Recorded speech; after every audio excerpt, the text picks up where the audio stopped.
Hello. Welcome to the Hammer Museum. I'm Claudia Bester. I'm the Director of Public Programs here, and I'm very pleased to introduce tonight's Hammer Forum on media conglomerates with Reed Hunt, Tracy Weston, Kevin Roderick, and Henry Weinstein, and moderated by Ian Masters. The Hammer Forum is a series of public discussions about current social and political issues, and it's made possible with the very generous support of Andy and Branya Galef. Before we get started, I want to remind you to please silence your cell phones and that videotaping and photography or recording of any kind are not permitted in the theater. I also want to remind you that if you, the way the evening is going to work is that each of our panelists is going to come up to the podium first and give a brief presentation, and then all four will sit down with the moderator and have a discussion, and then we will open it up for audience Q&A. So I ask that during the presentation portion, you perhaps keep your opinions internally, and you can express them during the Q&A period. That would be very kind. And as always, all of our public programs are free and open to the public. If you'd like to receive reminder emails about upcoming programs, please sign up on our email list in the lobby, where you can find out more on our website, and you can also subscribe to video podcasts of most of these programs on iTunes. So on to tonight's program. Our moderator is Ian Masters. He's going to introduce our guest speakers. Ian is a BBC-trained broadcast journalist who's covered national security affairs for over 25 years on public radio. He's the host of the Daily Briefing every Monday through Thursday at 5, as well as background briefing on Sundays at 11 a.m., all on KPFK 90.7 FM. Ian has been a senior fellow at UCLA's Center for Strategic and International Affairs and the UCLA Center for International Relations, and he was a consultant to the Center for National Security Studies at Los Alamos Laboratory in New Mexico. So please join me in welcoming Ian Masters. Thank you, Claudia, and all of you for coming tonight to hear about the fate and future of our local newspaper, the Los Angeles Times.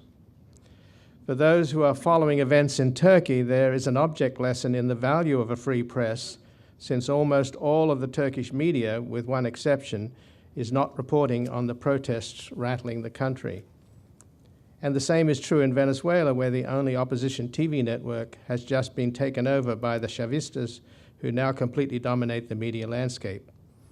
The point being that you can have a right-wing government in bed with oligarchs just as much as a left-wing government in bed with oligarchs. So on to tonight's discussion about our media oligarchs. It seems ironic that many of us are actually trying to protect and perpetuate a monopoly, at the same time opposing media consolidation and the growth and power of the oligopolies that dominate our access to news, information, and entertainment. As far as I know, the cliche that money talks is still alive and well. So while we wring our hands over which billionaire is going to buy the LA Times, we might consider that most media owners, but for a few altruistic exceptions, if they had their way, would fill their newspaper pages with ads, close their bureaus, and fire all the journalists, because ads are revenues and journalists are expenses. And the same applies to TV, where the owners would prefer to broadcast wall-to-wall commercials that provide revenues and not pay for content that represents expense. Unlike in Europe and other countries where there are a range of newspapers from the far left to the far right, we tend to have either a centrist paper like the Los Angeles Times dominating a community, or blatantly partisan right-wing newspapers as the one and only game in town. Some practice fair and balanced journalism so as not to offend half of their readers who are Democrats and half who are Republicans, or, as is more often the case, they propagate conservative politics and Christian values.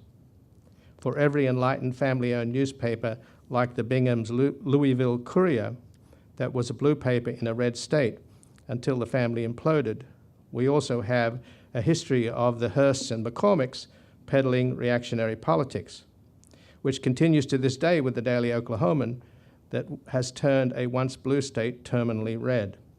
And that is what many fear will happen if the Kochs or Murdoch get their hands on the Times. So are we simply lucky that we still have a New York Times and an LA Times, reduced and ravaged as it is from an unseemly transaction between greedy heirs and a vulture capitalist?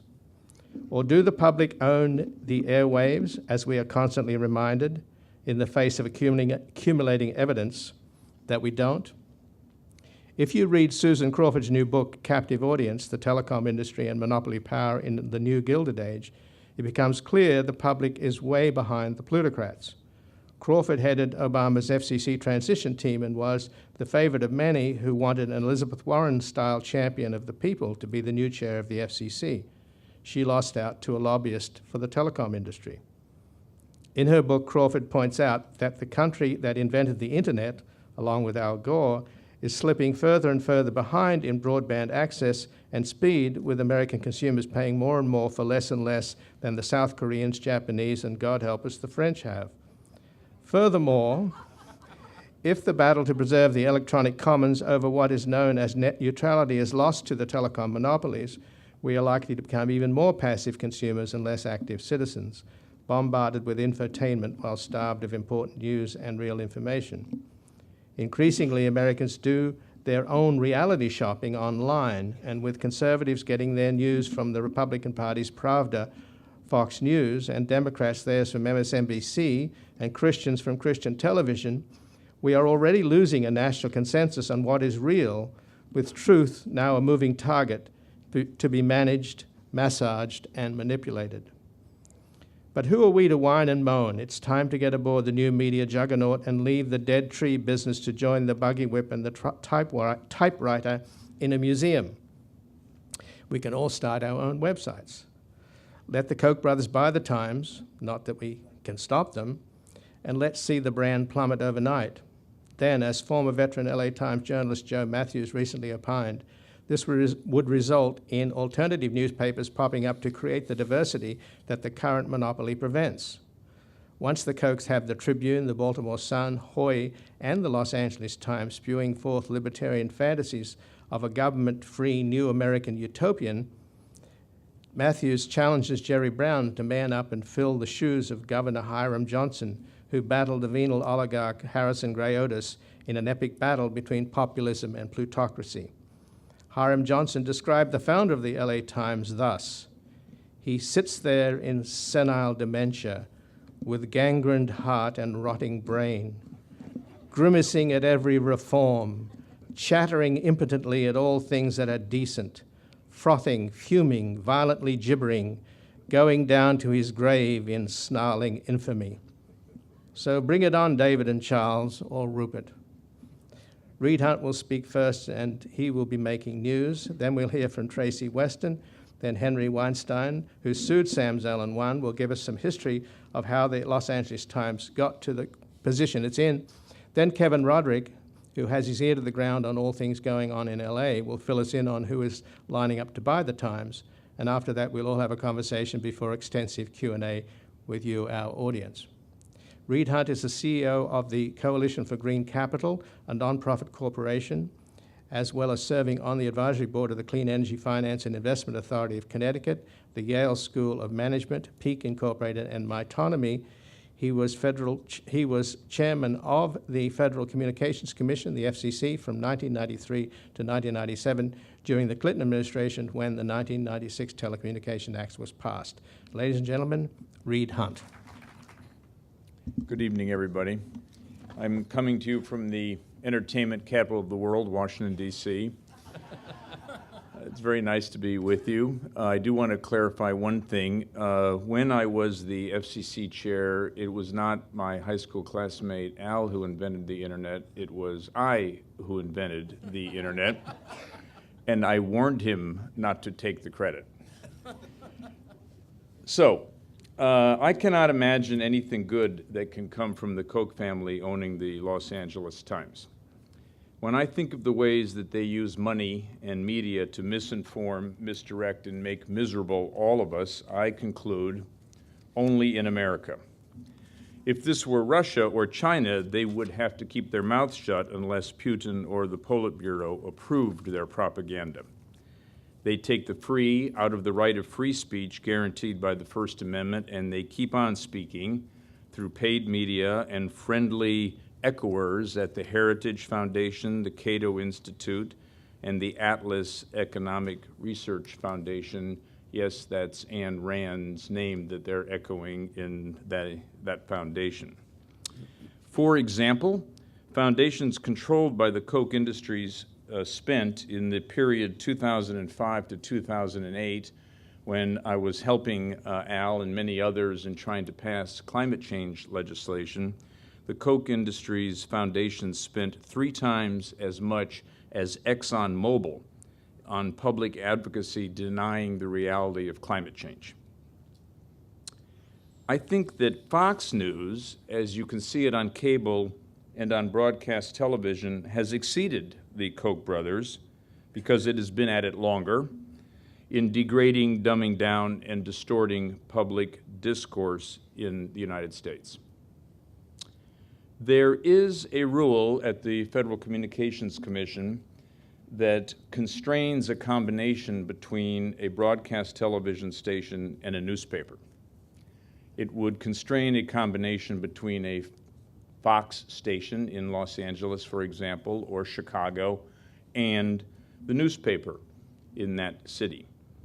That rule was passed in 1975. It is called the Broadcast Newspaper Cross-Ownership Rule.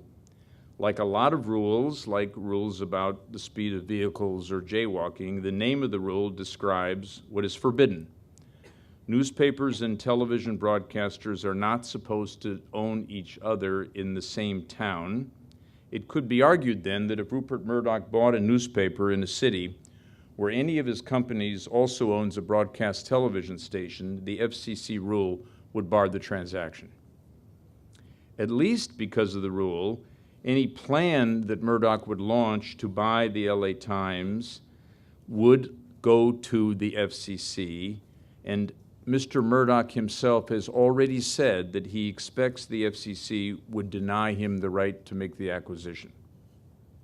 Presumably, he means as long as a Democratic administration is in power and is naming the majority at the FCC. He's not wrong that between the Obama administration and Fox there is, we could say, a gap in worldview. But he is wrong, or I hope he is wrong, that the FCC would block such a purchase if he wanted to try it. My own view is that the FCC should abrogate the newspaper broadcast cross-ownership rule. They should throw it out. They should allow anyone to own a TV station and a newspaper in any market. If someone wants to buy all the TV stations and all the newspapers in a city, then that should be reviewed under standard antitrust analysis concerning market concentration.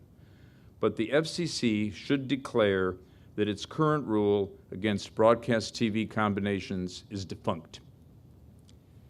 I have 5 points to make in support of my contention and 1 speculation about the business world. First, the Internet makes plenty of information available to all of us. Internet access has reached 78% of the population. If you measure the time spent in media, television is still in the lead. 42% of total attention time goes to the television. But time spent on print media is down to 6% and dropping. Whereas the Internet draws 26% of Americans' media time, mobile phones, smartphones alone draw twice the attention time as print media. And I'm talking about whole media categories. For any single broadcast TV station to buy 1 newspaper simply does not any longer consolidate much American attention on a single owner's point of view. Reason number 2. Social networks give us much more critical information than any media outlet run to please an owner or a group guided by a profit-maximizing motive. 60% of Americans used social media to engage in political activity in the election of 2012. None of us can know what is going on without access to the for-profit media, but we are all right to trust our friends more than corporate media to tell us what is right and what is wrong. Third, if a TV station wants to help a newspaper survive by pulling off one of these forbidden combinations, the FCC should welcome that initiative. Newspapers remain the single most important concentrations of truth seekers and truth tellers in America, but the Internet has put newspapers' businesses at risk. Craigslist ate classified ads, Yahoo, Google, and other web businesses showed advertisers much better ways to reach viewers than simply hoping that they would turn by chance to a page in a newspaper. Meanwhile, most broadcasters continue to run profitable businesses, principally because they attract audiences with their content on a cable channel. If a profitable broadcaster wants to buy a newspaper in its city, for whatever reason, the FCC should welcome this extra support for the trouble-plagued newspaper industry. Fourth, it is important for our country that minority views, whether the minority is defined by race, religion, wealth, income, politics, education, disability, gender, sexual orientation, or any distinction. It's important that minority views have the chance to be expressed, to seek followers, to be heard. But there is no way for the FCC to accomplish that laudable goal by rigging who can or cannot buy a newspaper. The way to put the free back in free speech for everyone lies in two other efforts that the FCC should pursue. First, it should pass a rule requiring immediate disclosure in a political advertisement of who paid for that advertisement. And second, it should assure that the internet is always open to all points of view. Both of these rules that I'm suggesting lie exclusively within the power of the FCC and do not require a Congress that cannot pass anything to pass anything. Fifth, my last reason, enforcing the ban on TV broadcast combinations at the FCC has become an exercise in intellectual contortions that persuade onlookers that the Commission is acting in an arbitrary fashion. Some combinations are rejected, some are permitted, some companies are given waivers, others are not. A rule that is applied illogically and unpredictably is an invitation to politicization. It fosters the suspicion that the FCC is just trying to please the president who appointed the chairman, in my case, someone who lent him the tax notes for the class that he skipped, or the Senate Commerce Committee chair who confirmed that presidential appointment. I know of what I speak. It was an open secret that President Clinton did not want the newspaper broadcast ownership ban repealed as part of the 1996 Telecommunications Act. It was rumored, because he did not want the owner of the Little Rock newspaper to be the same person who owned the major Little Rock television station. Senator Hollings, the chair of the Senate Commerce Committee when I was at the FCC, did not want me to repeal the rule. He told me because he did not want the primary TV station in South Carolina to be owned by the same person who owned the newspaper, because one had been for him and one had been against him, and he was afraid the one who was against him would be the buyer and not the seller. But if I lacked the gumption and the votes at the commission to get rid of the rule in the 1990s, the widespread proliferation of internet access and content in the last 16 years should give the current FCC the conviction to do the right thing. Here's my speculation. I believe that if the FCC quickly repealed the newspaper ownership broadcast ban, there's a good chance that many different business combinations would attempt to acquire the Los Angeles Times and the Chicago Tribune. And I would hope that a rich progressive might want to assemble a broadcast and TV combination that increased audiences for both, expanded news coverage on television, and built a better web presence than either a newspaper or a TV station can do on its own. That might be the deal that beats out the Kochs for the LA Times, and I'd rather have even Murdoch than the Kochs own the Times if it came down to that choice. But here's the largest point.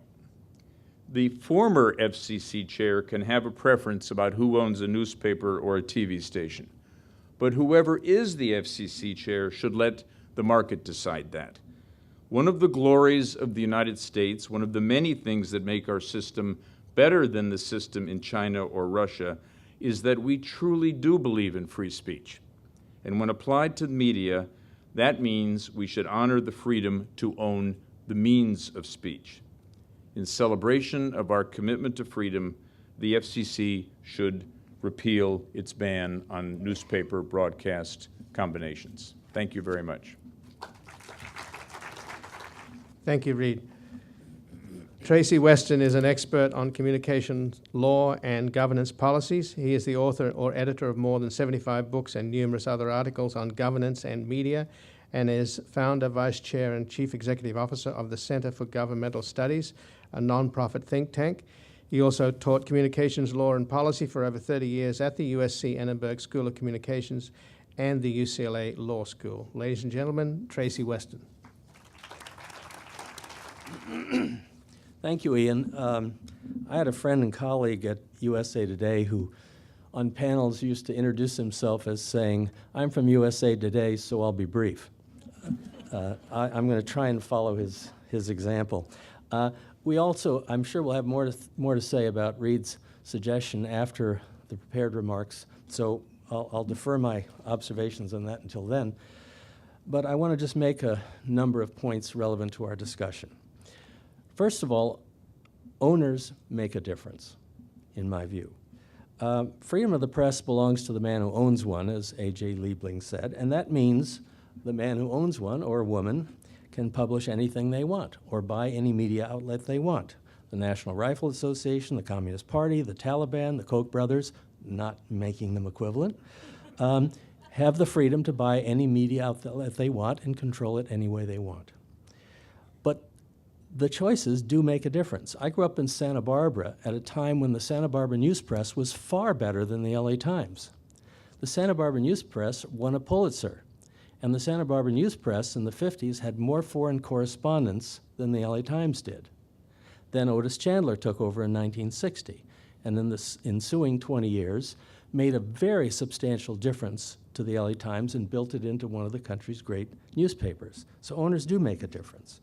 Sam Zell bought the Tribune and essentially destroyed it, as far as I can see. Again, owners make a difference. Secondly, markets and economics also make a difference. If the LA Times were the only media outlet in Los Angeles, then its purchase by an ideologue would be a disaster. But it's obviously not the only media outlet in Los Angeles. We do have cable, we have other print outlets, we have radio, the internet, satellites, as I said, and so forth. The media market is expanding rapidly. So the question then becomes, if we have dozens of outlets and millions of speakers and listeners on the internet, why does the ownership of the LA Times matter? Well, to a certain extent, I think it still does matter. The LA Times sets the agenda for many other media. The TV reporters get up in the morning, read the LA Times, and then use it to decide what they're going to cover. So it's an agenda setter. Its investigative reporting is still, in my view, extremely good and not really not really fulfilled by any other news outlet to that same extent. And the internet has its own problems. It's polemical, it's often one-sided, it's a hothouse for rumors and fabrications. Witness Obama's faked birth certificate controversy and Sarah Palin's baby and all of the rest. It can generate rumors that create a life of their own. So the internet is not perfect either. But the internet is clearly undermining print, as Reed pointed out. And newspapers, in a sense, in their current form, are an endangered species. And I'll come back to that in a minute. The third point is that there are two kinds of monopolies that are just worth keeping in mind, and it bears on the potential buyer of the LA Times. First, they're media monopolies, and I shouldn't say monopolies, but oligopolies, and I suppose Murdoch's News Corp is an example of that. But Murdoch has essentially assembled a collection of media outlets. What's the problem with that? At the local level, the more one entity owns more and more news outlets, there arises a danger that opinions will tend to be uniform across those outlets. So as concentration of control increases over local media, the danger grows that opinion diversity will decrease. That's the potential problem. But remember the internet. The second kind of media monopoly is what might be called a conglomerate monopoly. That's when someone buys a media outlet, or an entity, corporation buys a media outlet, that owns other kinds of properties, oil, gas, plastics, manufacturing. The potential danger there is that the owner of that media outlet will use it to promote the values of its own other companies, oil, gas, etc. And there are examples of that.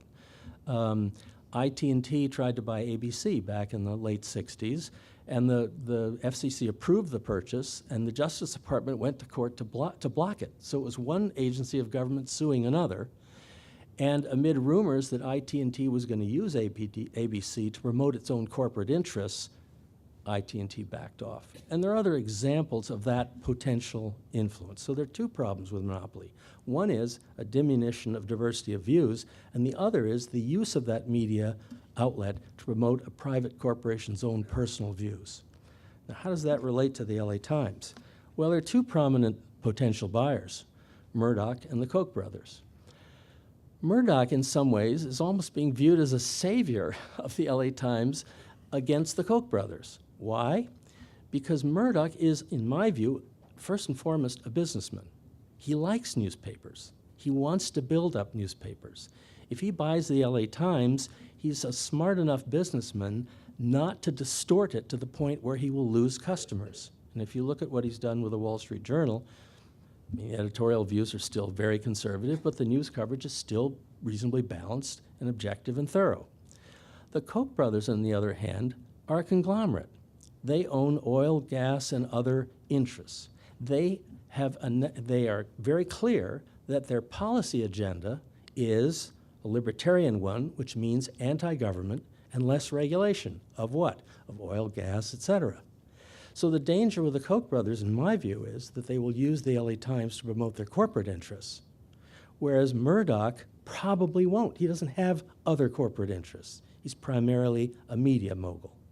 So there is, I think, a difference between those two potential purchasers.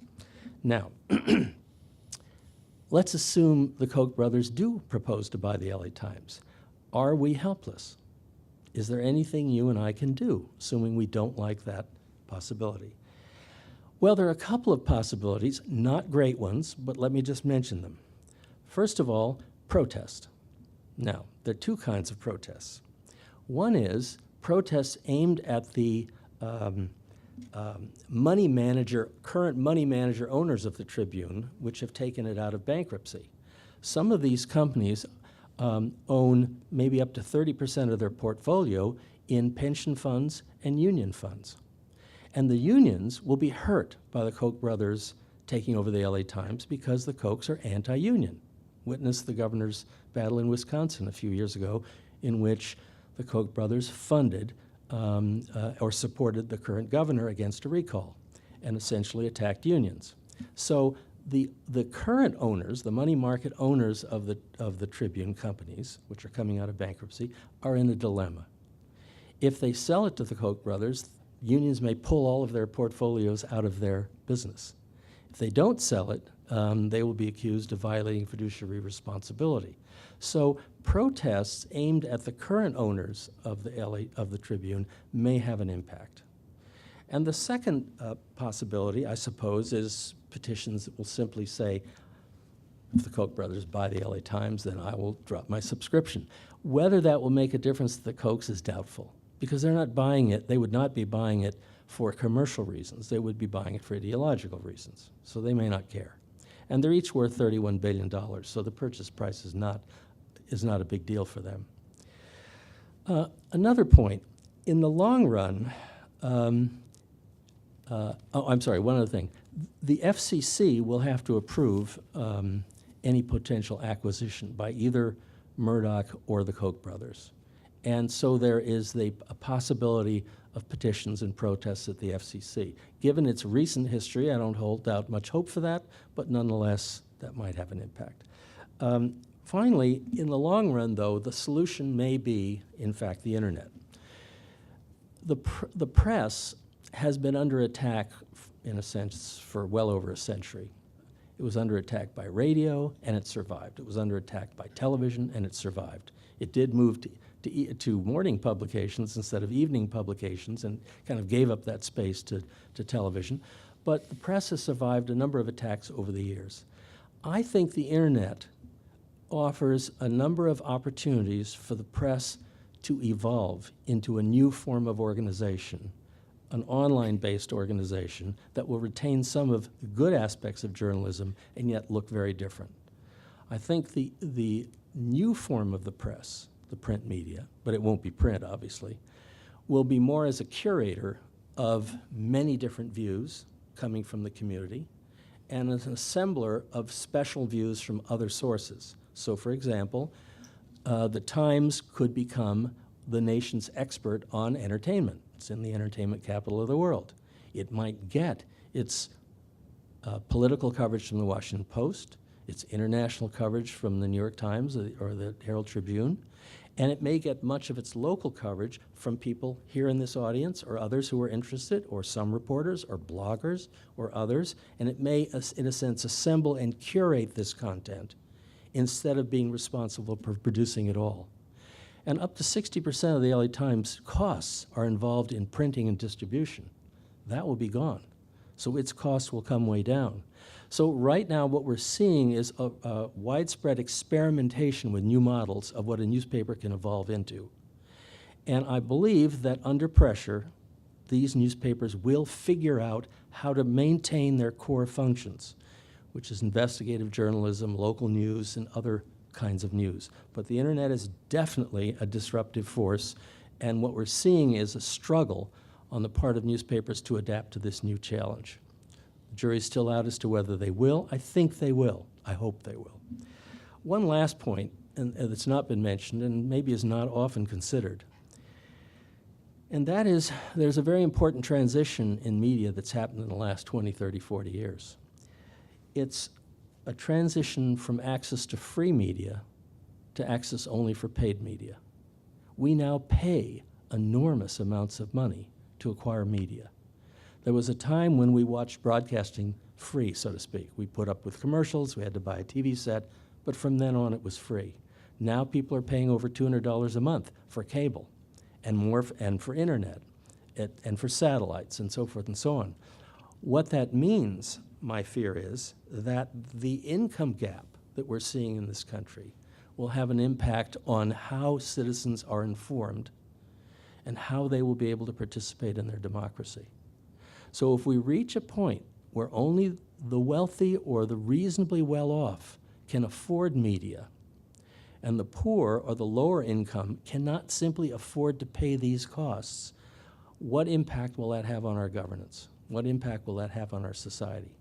So in my view, there's another issue that we have to worry about, and that is how the media, which is increasingly diverse and rich and all the rest, will be acquired by people with lower incomes, and how that will affect the democracy in our country if a substantial portion of our electorate is relatively ignorant about public affairs. So we can talk about that later. Thank you. Thank you, Tracy. Henry Weinstein has a joint appointment at the University of California, Irvine in literary journalism and at the UCI School of Law. He covered legal affairs at the Los Angeles Times and worked for the New York Times, San Francisco Examiner, and Wall Street Journal. Having written more than 3,000 stories, reporting on the ground in 36 states, plus the District of Columbia in Canada, he's also covered events and issues in other countries and has written for a variety of publications, including California Lawyer, Juris Doctor, The Nation, New Times, the Saturday Review of Education, and the Saturday Review of Science. Ladies and gentlemen, Henry Weinstein. Good evening, and thank you all for coming to listen to and participate in a discussion about this very important topic. Whatever your views are about the Los Angeles Times, it clearly is a company, a newspaper that's had a tremendous impact on this community for many years, and I hope it will continue to do so, and mostly, hopefully, in a positive direction. If you have any doubts about the timeliness of this program, Stay alert. Just this afternoon, media columnist Jim Romanesco, quoting an interview just given by Charles Koch, one of the two Koch brothers, to the Wall Street Journal, Koch affirmed that they are interested in acquiring media properties. He wasn't terribly specific about it, but he said they are definitely interested in that.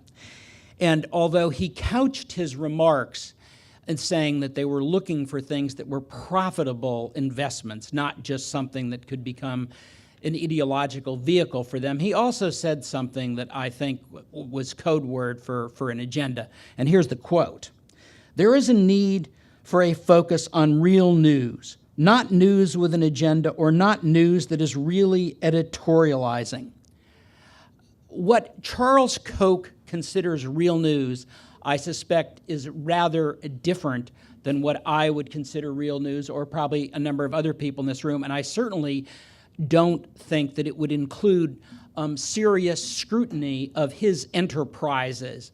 If any of you have don't take the New Yorker, I would suggest that you get the issue that you can look this up online that came out a couple of weeks ago, where a terrific journalist, Jane Mayer, did an article about David Koch's relationship to the public television station WNET, from which he just resigned, and even more significantly, dig out Jane's August 2010 article, which is sort of the best unpacking of all of the Koch enterprises and the various things that they do to undermine democracy, which was earlier alluded to by Reed and also Tracy.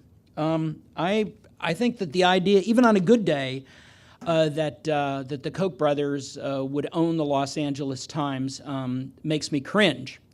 I don't know what the ultimate impact of some of the organizing efforts that are currently going on will be, but I can certainly say that I embrace the efforts of the trade union movement, Move On, and other organizations to attempt to discourage the current owners of the company, the various hedge funds, including Oaktree, that bought the Tribune out of bankruptcy. I hope that they won't sell to the Koch brothers, because I don't think it would be a good thing for this community.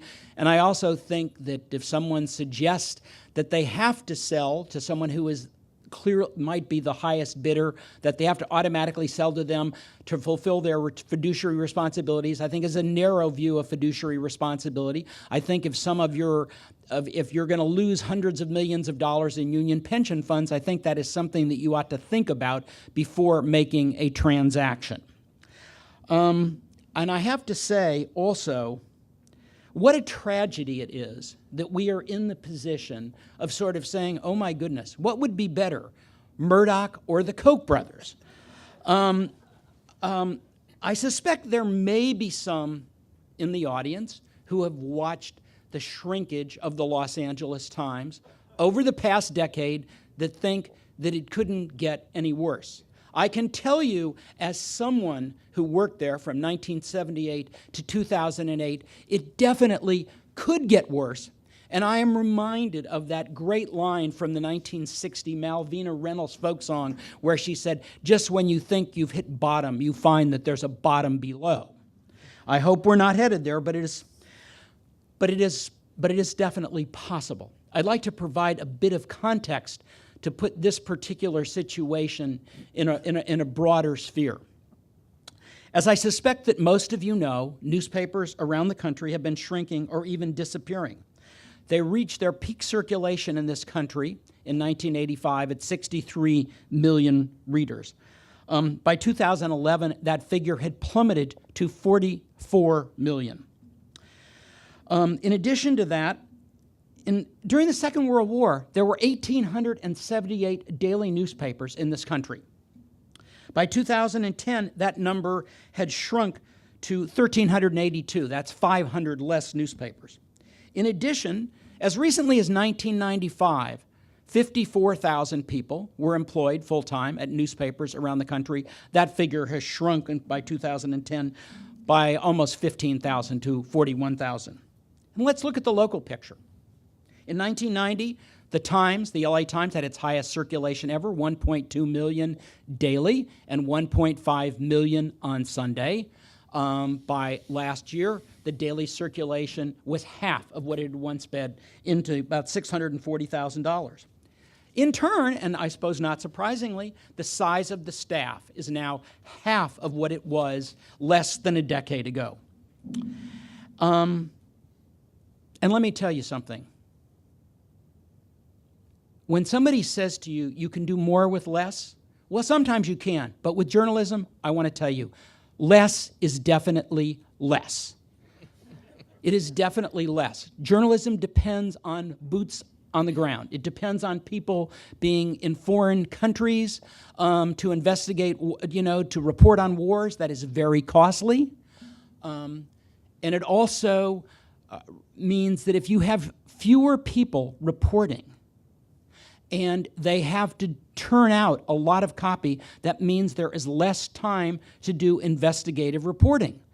It is true that the LA Times continues to do some great investigative reporting. The Bell scandal, just the various stories about the auto industry by Ken Bensinger, David Willman's ongoing story about companies profiting from the fear of dangerous substances such as anthrax.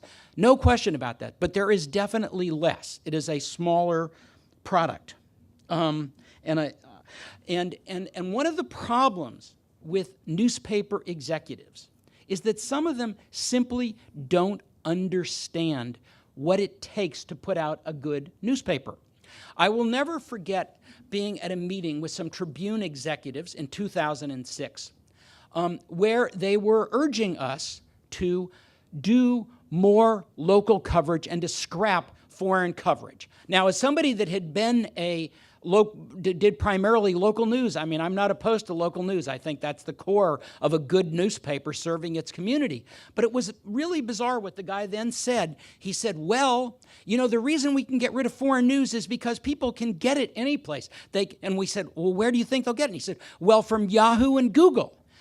And it was sort of as if he had no idea that the things that were on Yahoo and Google were produced by journalists that were working for the LA Times and other newspapers. I mean, there is a tremendous difference between a news originator and a news aggregator, and no one should ever forget that. And although I do not in one iota question the numbers that Reed presented about the fact that people may spend only 6% of their media time on print newspapers, a lot of the time that they're spending looking at news on their phones or on their laptops is news that is produced by print journalists, as was said before.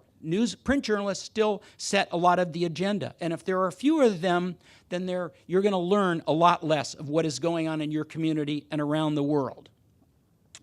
Let me say that I favor local ownership for a lot of reasons. I mean, as the discussion goes on, we'll get into who some of the potential bidders are. I think it makes sense to have an owner who is rooted in the community. No question about that.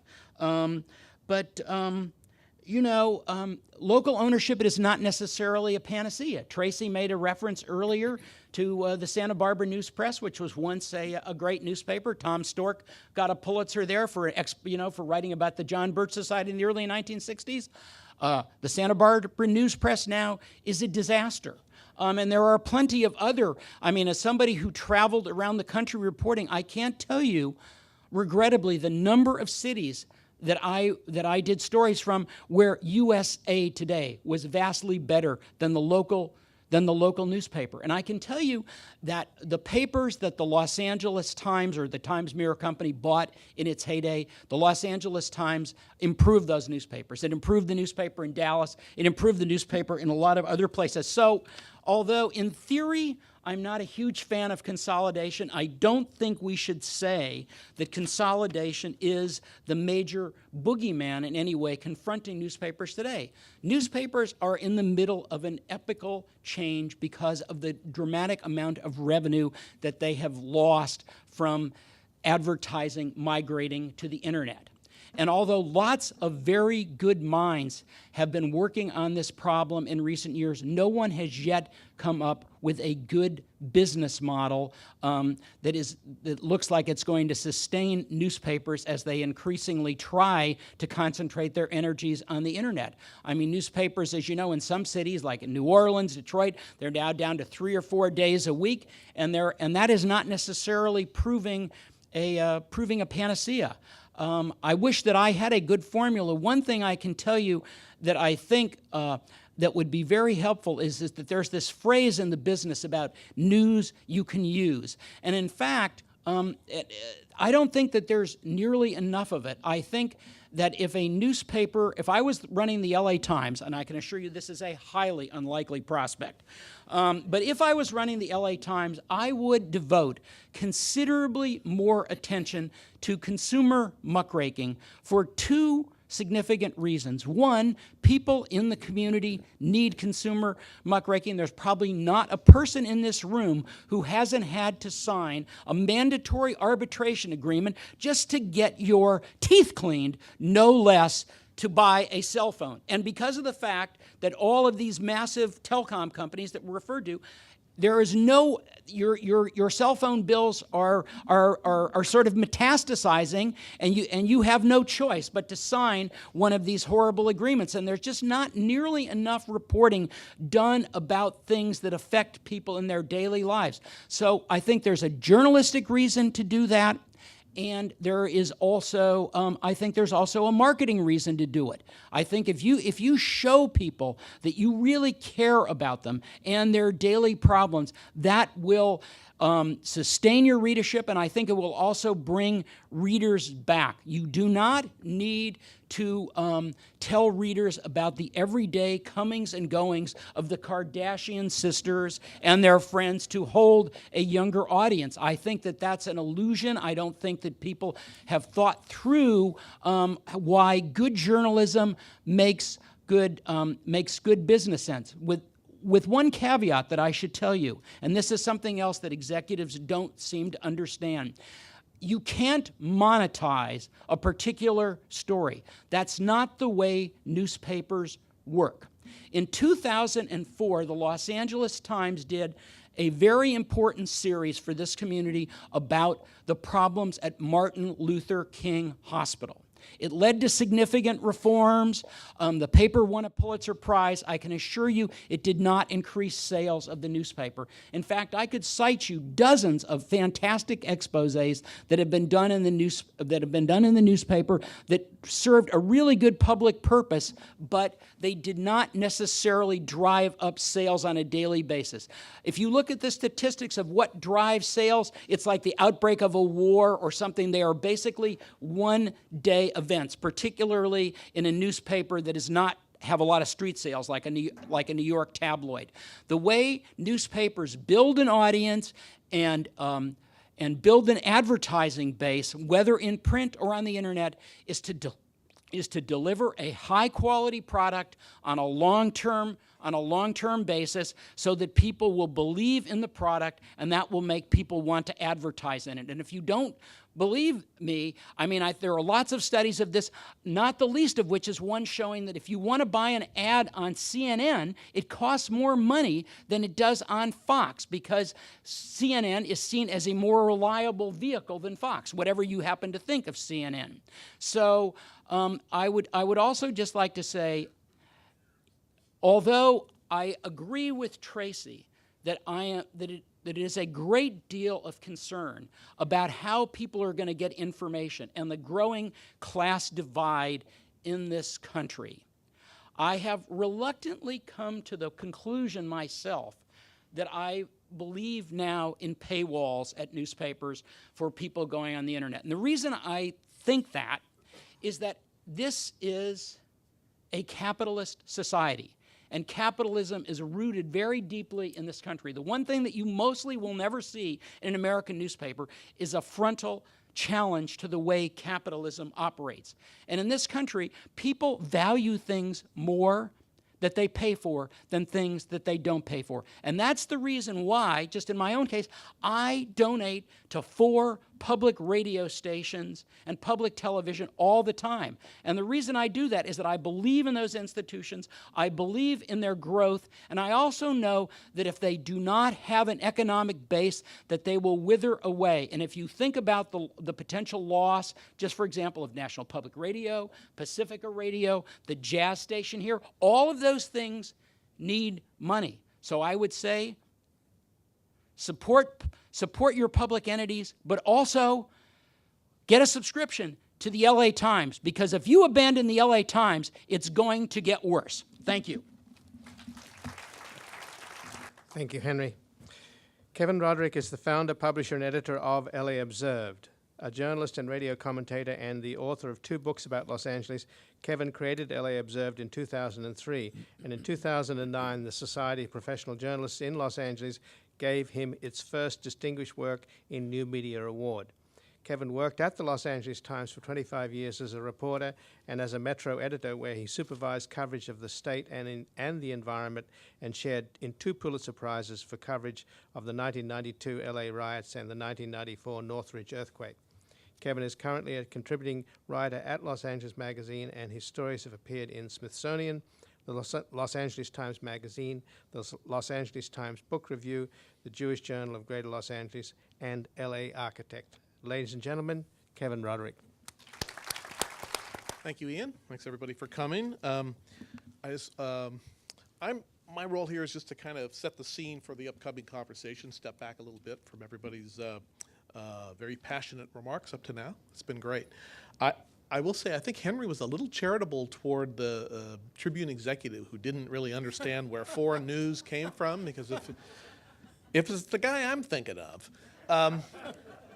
the innovation chief at Tribune who they'd sent around, he actually told them, well, he was stunned to come to the LA Times and sit down in a meeting and find out that when the dateline on the story said Baghdad, that the reporters were actually over there, reporting from over there.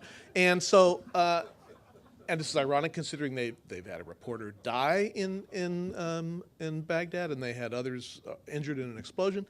So what they did was for a couple of years there, you may have noticed the datelines were changed to say reporting from Baghdad, just so that I guess him and people like him would understand that the reporters are actually there.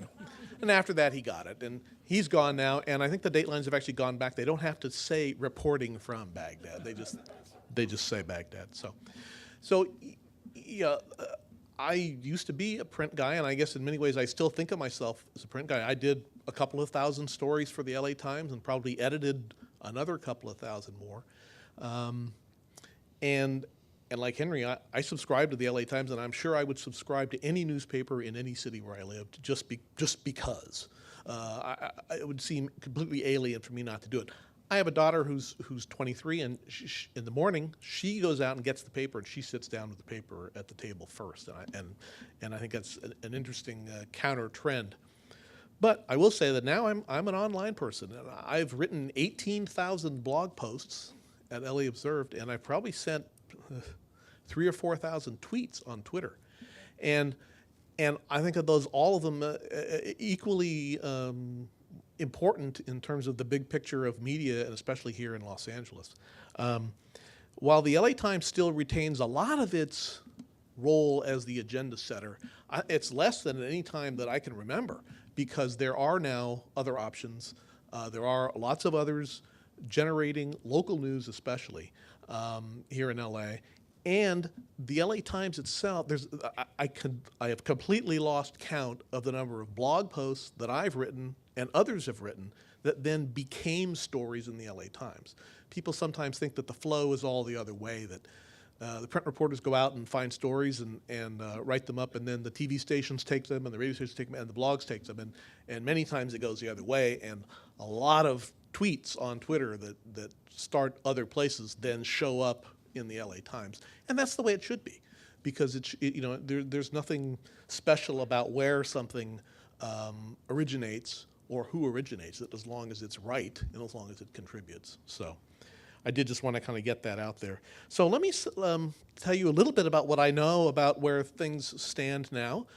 Because of the story in the Wall Street Journal today that Henry referenced, we do kind of have confirmation that the Koch brothers are interested in buying newspaper. They didn't say anything about the Tribune papers or the LA Times, but they said we're interested in looking at profitable newspapers to buy. And then they did kind of say that, I think it was Charles Koch. He said, well, yeah, and then there's certain things if they did buy a paper that they would want to do. They would want to make sure that it's reporting news as he sees news. And he would like the editorial page and the opinion page to be a marketplace of ideas and without being fettered by political ideology. Well, I don't believe that a bit in terms of where they're coming from. I think they probably mean that in the same way that Fox News means fair and balanced. And so there's not much we can do about that, but it does sound like they're in the game. And this is something that has to be considered here in Los Angeles if that's of interest to you. And we don't even really know what the game is. We think that, the new buyers of the Tribune, these are the creditors who took over ownership of the Tribune Company earlier this year after many years of bankruptcy. And they own the TV stations, the newspapers, and a few other properties, and they apparently don't want the newspapers. And that would probably be a good thing. They're not suited to run newspapers any more than Sam Zell was, although it'd be hard to think of them being worse than Sam Zell was.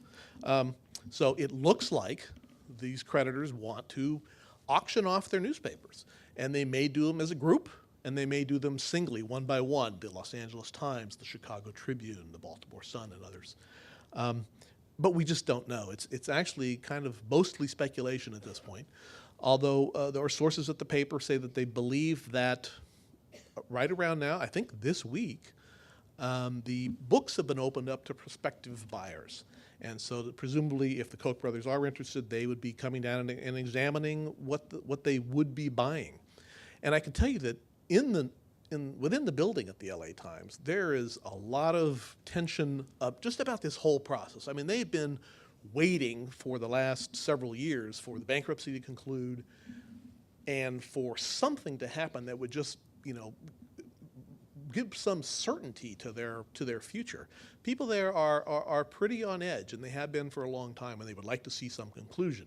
Now, most of them, to be honest, probably would not want the conclusion to be the Koch brothers, and they probably would not want it to be Rupert Murdoch either, although as some people have alluded here, the Koch brothers might be better than, Murdoch might be better than some other owners would be, and he might easily be better than Sam Zell was for the paper, because he's somebody who's interested in newspapers. And Sam Zell's whole thing was he went into his first meeting at a newspaper, a Tribune, and threw the F word at one of his reporters who was out there, and who just I think she asked him a really kind of bland question about what did he think about the quality of news coverage or something like that, and he dropped an F-bomb on her. So that kind of set the stage from then on. But in the Times, there's the Times, as Henry said, is a much different place than it used to be, even down to the tone in the building. So many people have moved out of the building. There used to be the corporate offices there. They've moved on.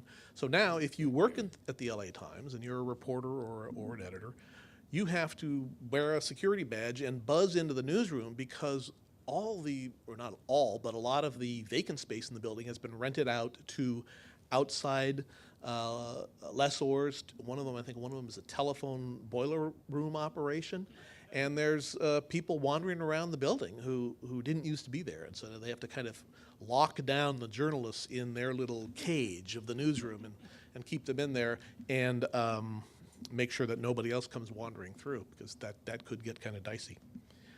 So I think there, people would like to see something happen that would close off this whole multi-year process.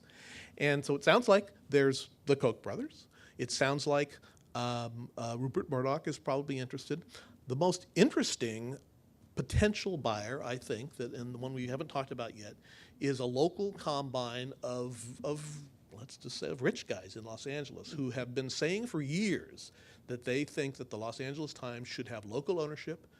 They talked 5 or 6 years ago about trying to get the paper from Tribune before Sam Zell took over Tribune and give it some local ownership. And the major players in this group appear to be Eli Broad, whose name you certainly know, who's done an awful lot of philanthropy in this city and elsewhere, and says he wants to own the paper.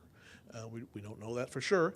He is involved with, well, what we don't know is whether or not when push comes to shove, whether he will write the check that closes the deal, or whether he can come up with enough money to let's say, to outbid the Koch brothers for the paper. Austin Butner, who is another investor who was the deputy mayor to Mayor Villaraigosa for a few years. You might remember him. He worked for $1 a year for Villaraigosa on economic development and other sort of problem areas. And he ran for mayor briefly at the beginning of this cycle that just ended earlier or late last month. And he's putting together this package, and they've approached a number of other millionaires, billionaires in town, and apparently have put together, I think there's a half dozen to a dozen these rich guys who are interested in buying the paper. Now, within the paper, it sounds like a good thing, local ownership, but you just really don't know, especially in a situation like that where all of these guys are probably, type A personalities who've made a lot of money in their lives. If it turns out they're just altruistic and they think that there should be local ownership of the paper and they're going to leave it alone, that would be great. But you got to wonder if that's really what's going to happen. And so I think there's some pensiveness in the building even about that, even about this local ownership group. And they haven't spoken publicly much about what they would like to do. And I think it would be really interesting to finally, have a sit down with them and hear, what is it that you guys want to do with the LA Times if you do it, if you get it. One thing they apparently do want to do is, and this is widely talked about in the building at the Times, is they think that this new group wants to replace the editor of the paper with another senior editor of the paper. And I think you're starting to see the newsroom divide into camps a little bit over that.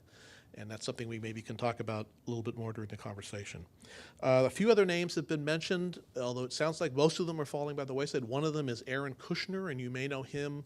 He's an interesting guy who tried to buy the Boston Globe, and I think some other papers before he finally acquired the Orange County Register. And, he's been on a hiring spree and an investment spree down there. The Orange County Register is hiring reporters and editors like crazy.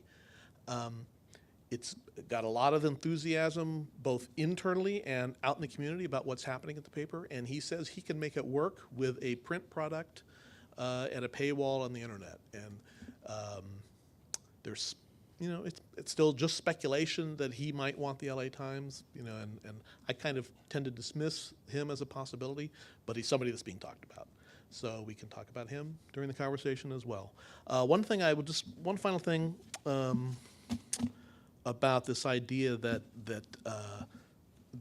print is where newspapers need to be. I think at the LA Times, under the current management of the LA Times, yes, the circulation has gone down a good bit, and they're not very interested in building it back up.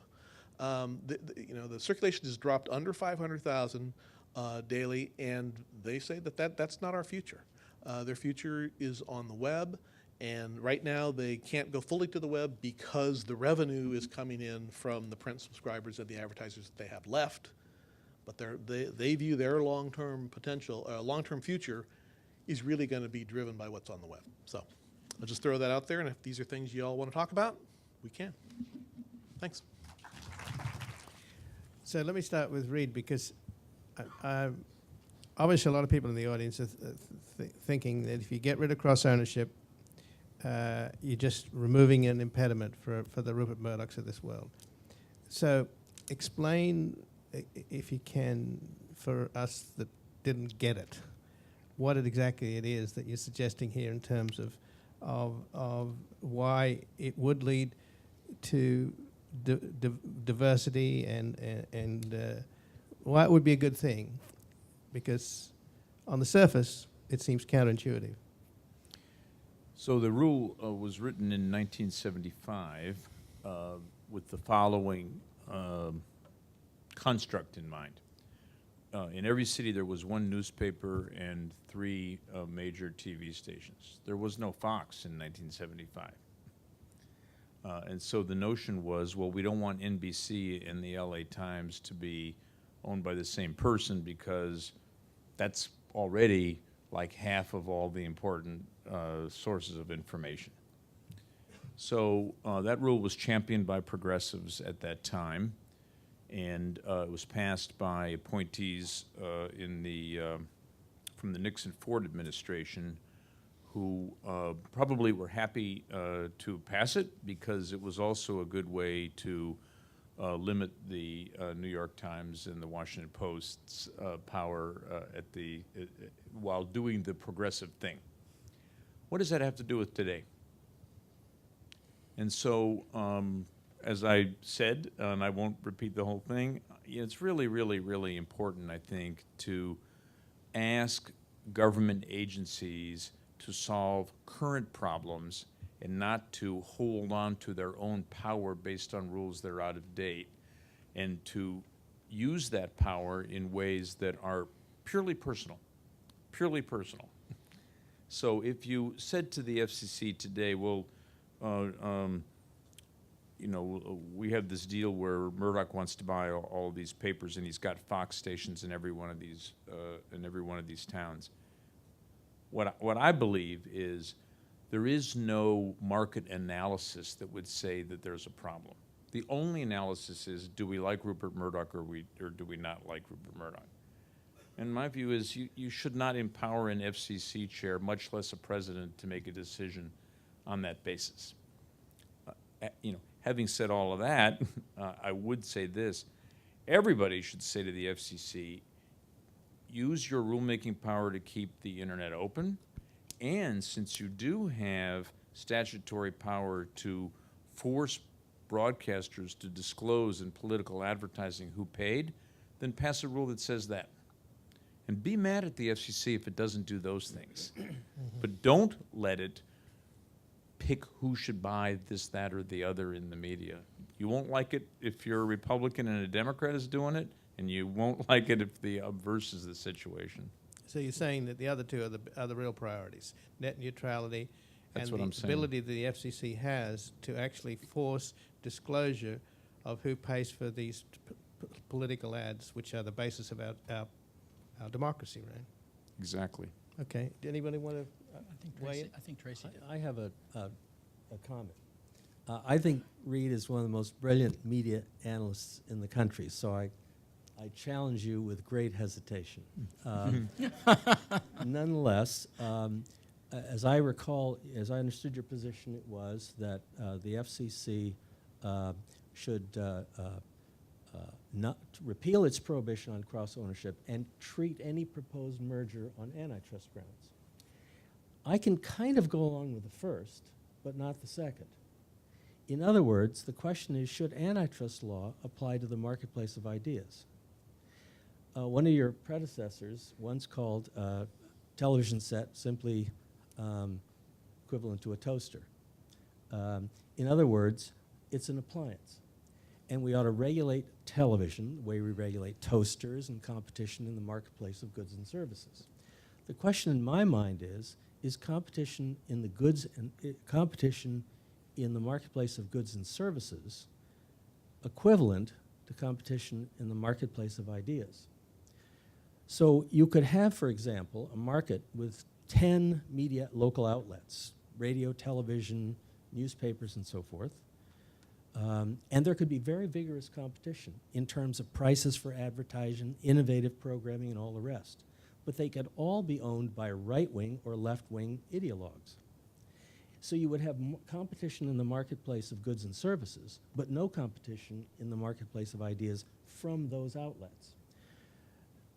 That, to me, would be a problem. Now, the FCC has a different standard than the Justice Department for antitrust. The FCC standard is public interest, which to me is broader potentially than antitrust law. So the question is, should the FCC look at any proposed merger of newspaper television and apply only antitrust principles, or should it also look at its impact on the diversity of free expression in that marketplace?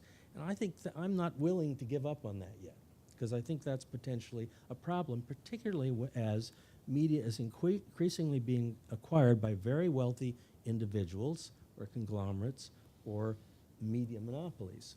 And my fear is that we will see a shrinking of the marketplace of ideas. And the only bulwark against that I can see is an intelligent application of the public interest standard.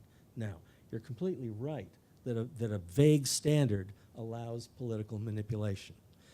But you're very familiar with the antitrust laws, and there's certainly room in the antitrust laws for political manipulation as well, if you've looked at the history of antitrust enforcement in this country over the last 30, 40 years. So I'm not willing to give up on the public interest standard yet, particularly when we're dealing with a marketplace of ideas.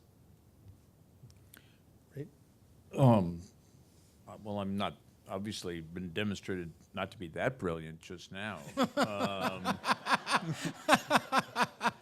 You haven't finished. So I would say that that's a very interesting idea. I would hold on, like the drowning man, to a piece of flotsam. I think you're still agreeing with me that we can throw out the newspaper broadcast cross-ownership rule, but you just want to substitute something else in its place. I don't want to Didn't rely he agree only on with that? antitrust law. So I think that something else you're talking about is interesting, and if it could be formulated, if it could be written down, if it wouldn't just be another version of, Yeah. does the president's buddy at the FCC get a wink and a nod about whether so-and-so is a good guy and ought to be allowed to buy this? If you can write it down in a way that's coherent, you know, that's a creative idea.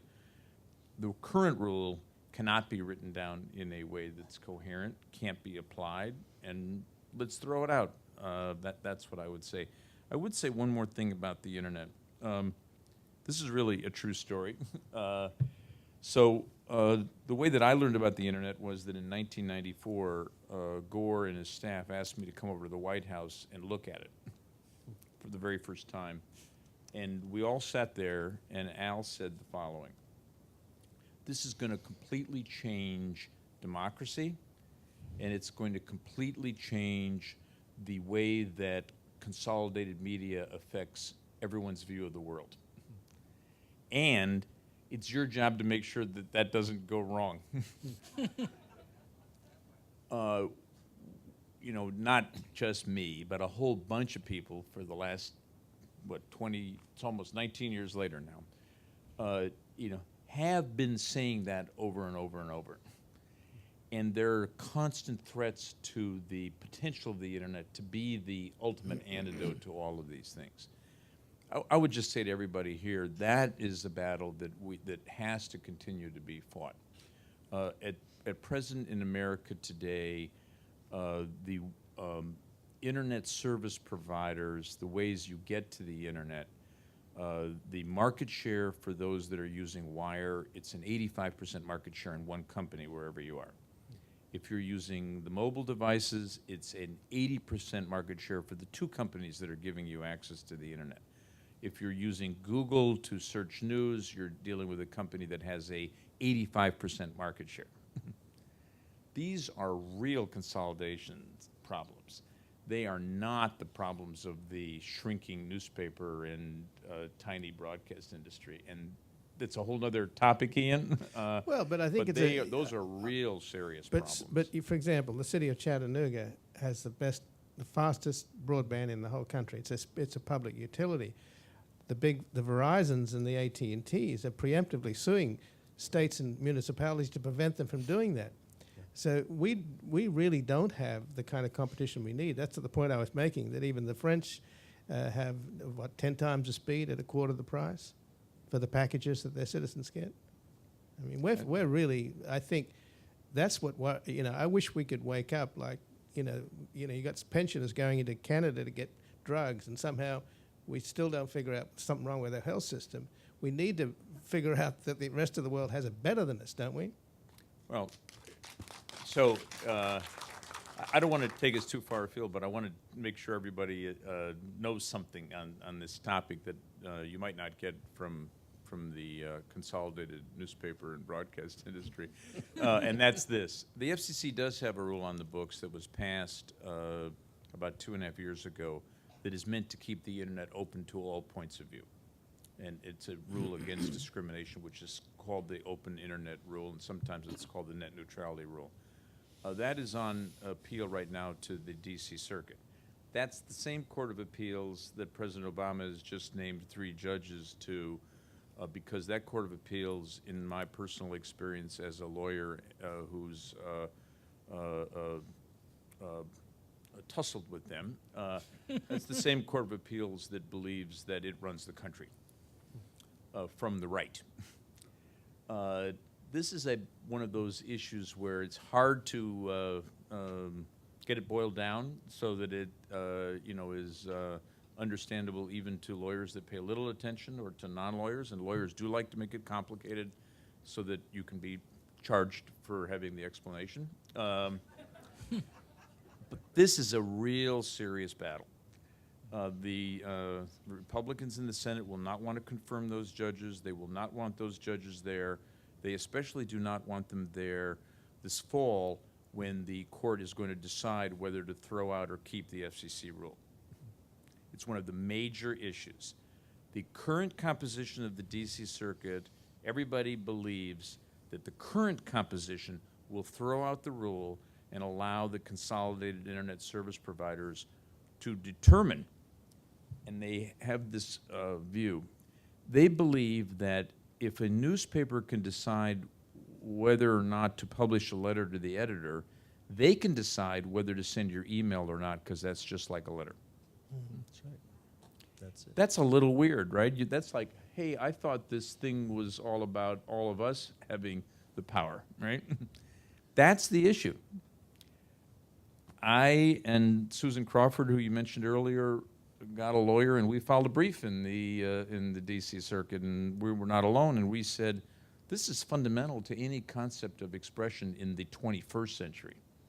So we'll see how this turns out, but this is a big deal. Particularly at a time when, speaking of, what's the phrase that they use, legacy media? I guess some people would view the post office as sort of a legacy media organization. And when you have, I think what the thing that's really frightening about that also is that you have the diminution of public resources and the increasing power of private resources, which I can certainly say without doubt the Koch brothers are a prime, that's their paradigm. Kevin? Okay. I'm the one who's not a lawyer here, so oh, and probably you. So I don't know whether we don't have a lot of time left, do we? Really? It's almost 9 o'clock. Claudia, or can we have a couple of questions from the audience? Was it you who said the press will survive? I didn't say that. I might have said. Oh. I said they'll evolve. Well, I agree. I think, look what Bud Selig, that yahoo, did. He sold the Angels to Disney, and then he had to sell the Dodgers to Fox. And George Bush did a better job with the Texas Rangers after having sold Sosa than both those corporations. My point is, let the LA Times be sold to whomever. The press is going to survive, just like the Viet Cong won the war. The hippies didn't lose it, and nor did Walter Cronkite lose the Vietnam War. Eventually, people will win out. I'm Okay, sorry. well, I just don't think it's that big of a deal. I feel you're I'm brilliant, I'm and sorry we have you- some. We're wasting our time here. Well, there is an argument that. Anybody else with a quick question here? The gentleman there behind him. Okay. Quickly. Go ahead. Sorry. Do you want to? Well, I was going to say there is an argument that if, let's say, if the Koch brothers or Murdoch got the paper, that would actually liberate the local rich guys here in Los Angeles to put their money toward creating some kind of an alternative media outlet, because their hunger to do something would still be there. And there was an interesting piece at Zocalo Public Square positing that the Koch brothers in some way would be a good thing for the future of Los Angeles, because it would lead these guys to put their money, behind something that would end up being bigger than the LA Times. So. Quick question. 2 quick questions. On the public airwaves side, so considering that the future of the internet is a wireless future with all the innovations and coverage, does the FCC really have the statutory authority as it is to maintain an open internet rule on that without a new Telecommunications Act? Second question, what about retransmission consent What is going to happen with that towards the broadcasters, because and delivering their signal online? Examples like Aereo and the potential updates to the Copyright Act. How will that play into this cross ownership of broadcast and media? Because if that connection between broadcast and the internet is cut off by the courts or whoever, I'm not sure what will happen there.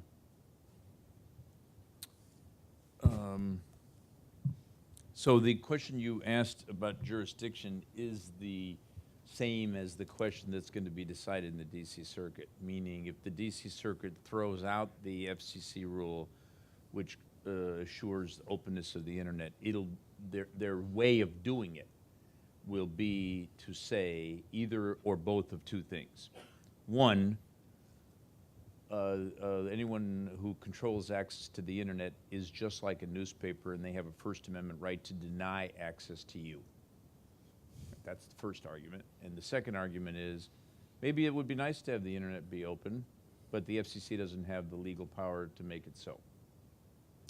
If either of those two arguments are upheld, we would be the only country in the world that takes the view that the government does not have the authority to make the primary means of communication available to everyone in the society.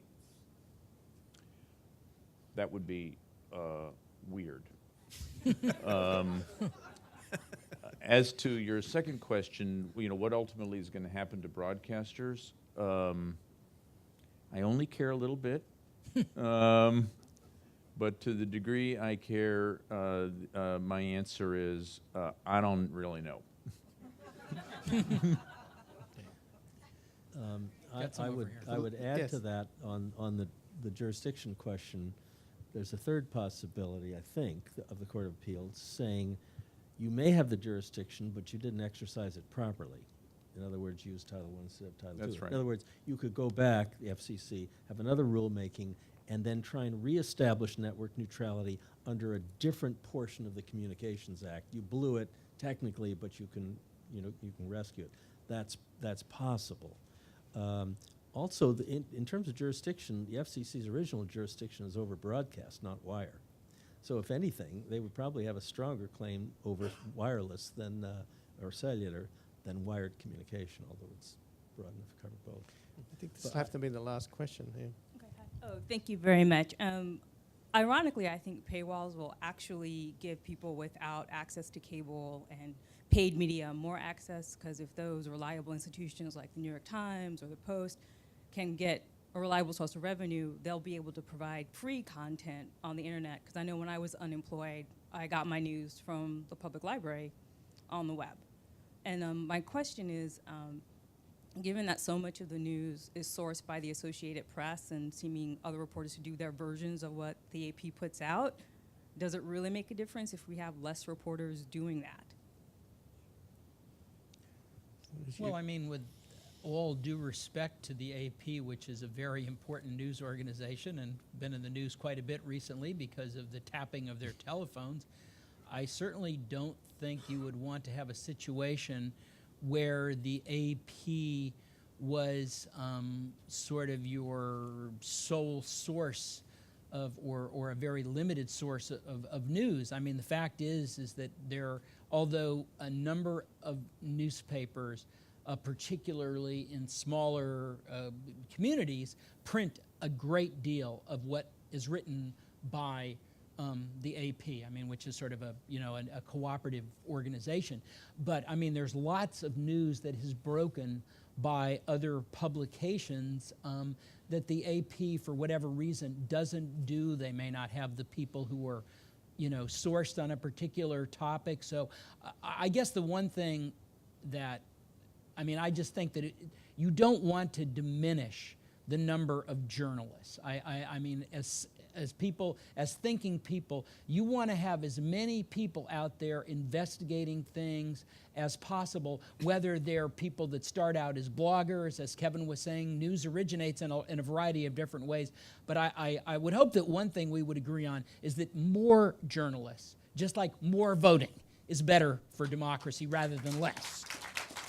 Well, thank all of you gentlemen for coming, and I'm sure people may have some questions here before we depart, so you may be swamped here for a minute. Since we had such a short Q&A, I'm sorry about that, but thank you all for coming.